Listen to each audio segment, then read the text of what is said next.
Hello, good morning, welcome to my blog. कालच्या ब्लॉगमध्ये मी तुम्हाला सांगितलं होतं की हे जे मी काय बनवते ते तुम्हाला नेक्स्ट ब्लॉगमध्ये दाखवेल. तर मी आज बनवते कोथिंबीरचे शेंगुळे आणि त्यासाठी घेतली मिरची, लसूण आणि जिरे. हे मिक्सरमध्ये ग्राइंड करून घ्यायचे आणि थोडं फोडणीसाठी अलग काढून ठेवायचं आणि थोडं कोथिंबीरच्या त्या पिठात मळण्यासाठी थोडंसं बाजूला काढून ठेवायचं. असं 2 भागात करायचं.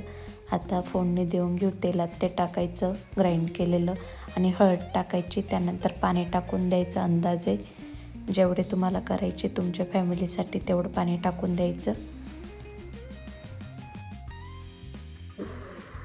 फोडणी दिली गेली रशाची. तुमच्या त्रिशाचं बॅकग्राऊंड म्युझिक. कोथिंबीर धुवून काढून घेते ताटात. याच्यात आता बाजरीचं पीठ, गव्हाचं पीठ, तांदळाचं पीठ, बेसनाचं पीठ असं समप्रमाणात घेऊन मिक्स करून मिरची, लसूण, जिऱ्याची पेस्ट. कोथिंबीर जास्त घ्यायची म्हणजे जास्त टेस्टी लागतं. तेवढं कोथिंबीर पाहिजे.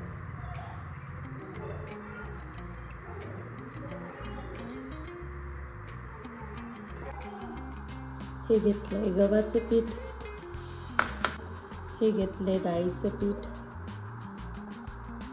हे घेतलंय बाजरीचं पीठ, हे घेतलं तांदूळाचं पीठ.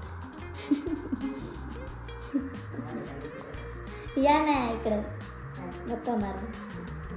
या हो गेले नाही. बरे गप्पा मारत होते मी माझं किचनचं तांदळाचं पीठ, बाजरीचं पीठ करत बसले. ऐक या हो. मीठ घातलं आणि तेल घातलं, चवीप्रमाणे मीठ घालून घेतलं. आता हे सगळं मिक्स करणार आहे पाणी टाकून. आधी कोरडंच मिक्स करून घेते.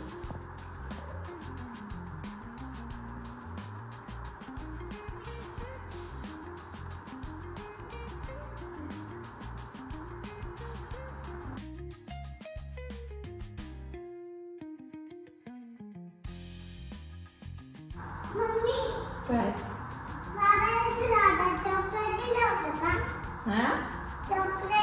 केव्हा दिलं होतं बाबांना चॉकलेट?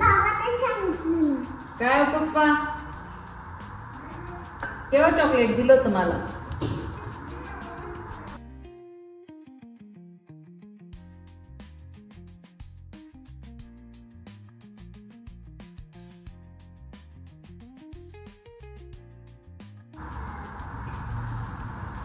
जास्त पातळ नाही मळायचंय, जास्त घट्ट पण नाही मळायचंय, एकदम नेमकं.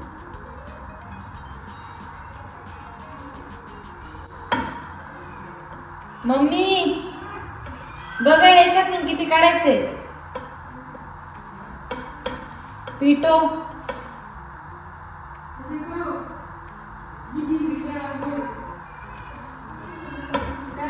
बघा याच्यातून किती पीठ काढू. तांदळाचं, गव्हाचं, बेसनचं, बाजरीचं.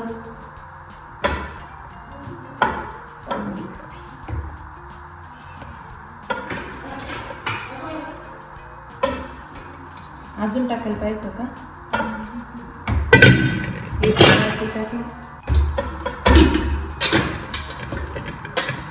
ठेवत पाहिजे.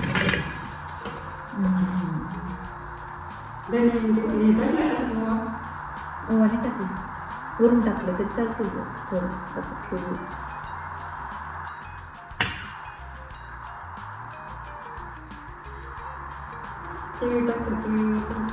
टाकू शकते ना तुम्ही. याच्यात मी थोडंसं तीळ आणि ओवा टाकले. आता असं लटकून घेते त्याला, म्हणजे अजून जास्त चव लागते. रस्से लवकर येण्याआधी हे वळून घ्यायचे. असे वळायचे ते पण सांगते. असे पोळपाटावर उडदाचे शेंगुळे करतात तसं वळून घ्यायचं. फक्त ते जरा जास्त बारीक असतात. हे एवढे बारीक नाही केले तरी चालतंय या शेपमध्ये.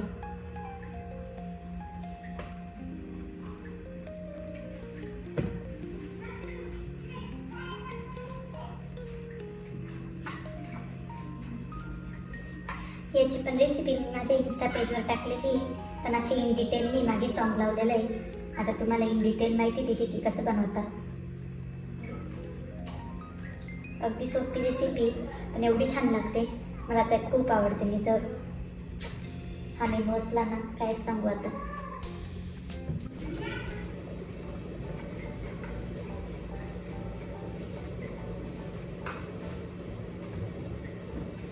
पीठ असं मळलं की पोळपाटला लटकत सुद्धा नाही, इतकं छान पीठ मऊ झालंय. नाही तर काही वेळेस इतकं लटक चटक होते की ते पोळपाट अजिबात पूर्ण खराब होऊन जातात. आणि हे असं तयार करायला खूप जीवावर येऊन जातं. मग आता परत पुरायला, कारण पीठ पण छान मळलं गेलं आहे, सगळं प्रमाणात झालं आहे, पाणी जास्त नाही काही नाही.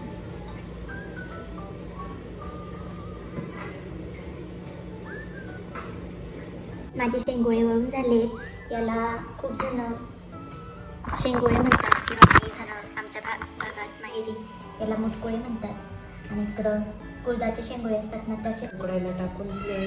त्यानंतर थोडासा शेंगदाण्याचा कूट 1-1.5 चमच टाकायचा. हे मोकळे झाल्यावर आणि शिजल्यावर खूप छान टेस्टी लागतात.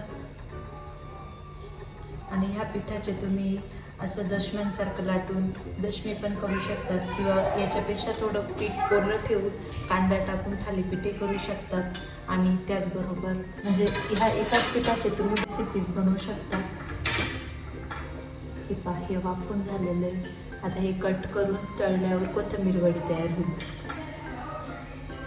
हे पहा, इकडे हे कोथिंबीर वडीसाठी तेच पीठ आहे, फक्त वाफत ठेवलं होतं.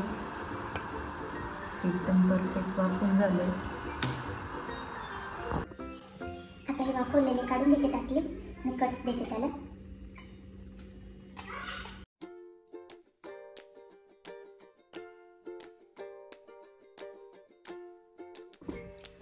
सो माझी सिंपल रेसिपी सायंकाळचं जेवण तयार आहे.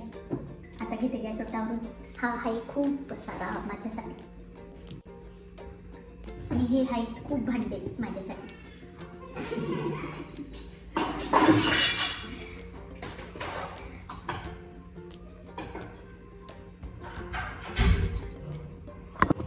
आता मी गॅस ओटावरून घेते. खूप घाण झालं,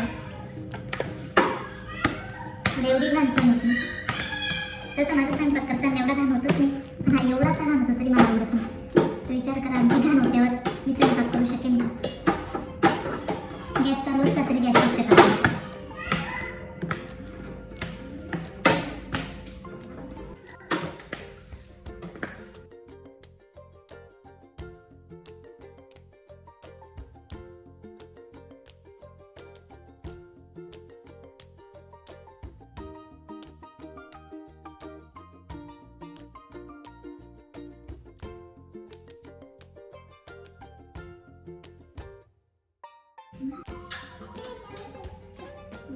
बोले पण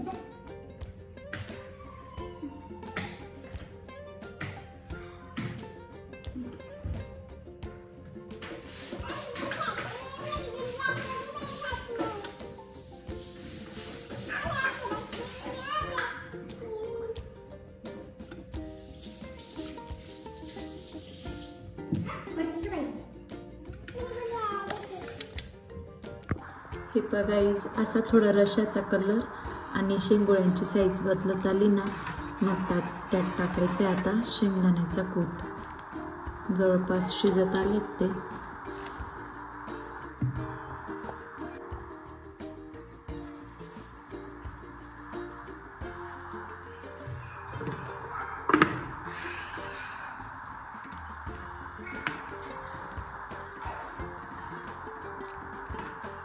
नंतर आपोआप घट्ट होऊन येतं ते, त्यामुळे अंदाजे कमीच टाकायचं. थंड होईल तसं तसं घट्ट होऊन जातं ते.